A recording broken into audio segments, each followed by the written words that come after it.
General yields. Mr. Gabarino is recognized. Thank you, Chairman. Madam Secretary, thank you so much for being here today. I'm the chairman of the Subcommittee on Cybersecurity Infrastructure Protection, so I work with CISA a lot. I have a few quick questions for you. Cybersecurity Information Sharing Act of 2015 provides the modern basis for information sharing between the private sector and the federal government. My subcommittee tomorrow will be having a hearing on CISA, the renewal of CISA 2015, since it expires in September. I'm just wondering, do you support the reauthorization of CISA 2015 ahead of its expiration? Yes, I do, sir. It's an incredibly important piece of legislation. Wonderful. Thank you very much. Another hearing that we had this year, we dealt with the proposed CISA rulemaking process,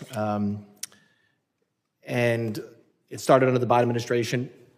We heard from industry; they were not happy the way it went. I'm not happy with the way. I'm sure a lot of people aren't happy the way it went, and I still remain concerned that the scope of the proposed rules has strayed from congressional's intent.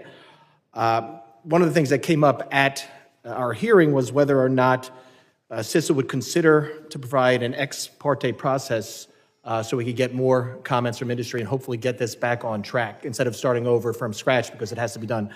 Is that something that the department would consider? Yes, we would support that, sir. I think that more input from the private sector is important to make sure we're doing the appropriate actions. I mean, information sharing and making sure that people are actually responding to incidents instead of talking to their attorneys, I think is very, very important. And we want to make sure that this is the response rule, not just one of many other rules that are out there. I sent a letter back on February 19th regarding workforce reductions. It was about CISA staff that was fired and their responsibilities and titles. I've not yet received a response. And given the growing cybersecurity threat landscape and the administration's stated interest, which they have in addressing these threats, I'm concerned that reducing CISA's staff will not help CISA accomplish the mission of protecting cybersecurity, providing cybersecurity to the people that need it, or helping. The letter asks for the number of staff, the responsibilities of those staff, and the impacts on CISA's ability to fulfill its mission. I know you can't provide that answer now, but can I get a commitment to get that response to that letter sometime soon? Absolutely. I appreciate that as well. And I know we're here about the budget, so I do want to ask some questions. In the administration's skinny budget request, it's seeking a $491 million reduction for CISA.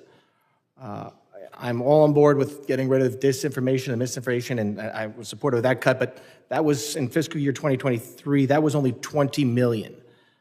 Only $20 million of its budget went, so getting rid of that still leaves about $471 million of cuts, which is about a 17% cut to its total budget. Why such a large cut? And in addition to that, there was also, I believe, a program request moving $130 million around. What programs are going to be affected with that request? Well, Congressman, the focus within CISA needs to be on ensuring that it's fulfilling why it was created. It was created to support critical infrastructure and to make sure that we're out there addressing the cybersecurity concerns that we have. The reductions that you see are in the areas where it got off mission, where it was involved in mis, dis, and malinformation, and also the censorship activities. That's where the reflection is, but the cybersecurity side of CISA is strengthened and emboldened under President Trump's leadership and will be into the future, and making sure that we're giving them the tools that they need to create new partnerships. Those plans to partner with private industries will make us much more efficient and accountable to taxpayers, while making sure that we actually have answers to some of the threats that we have in front of us. That's the thing that has alarmed me the most about CISA is the lack of information that they have, the lack of solutions that they have, and how they protect our critical infrastructure. And when you look at Volt Typhoon, it wasn't just that we're vulnerable. It's that the Chinese have proven, PRC has proven with bad actors that they can shut down our water plants, our electrical grid, that they have the ability to do that. And if we think something in the past like a pandemic or A crisis like that was scary. Wait until people's electricity is gone or their water system shuts down. And so that is one of the reasons why CISA needs to be laser focused on truly what its mission is. Yeah, I appreciate that, and I'm out of time, but I also just want to say I hope we can work together on this, and I'm very excited for Mr. Planky's nomination. I think he's Yes. going to do a great job, and hopefully they can confirm him sometime soon. But I'd like to talk to you more about the budget when we have a chance. This Thank time has expired. Chair recognizes. Mr. Chairman, I'd like to ask unanimous consent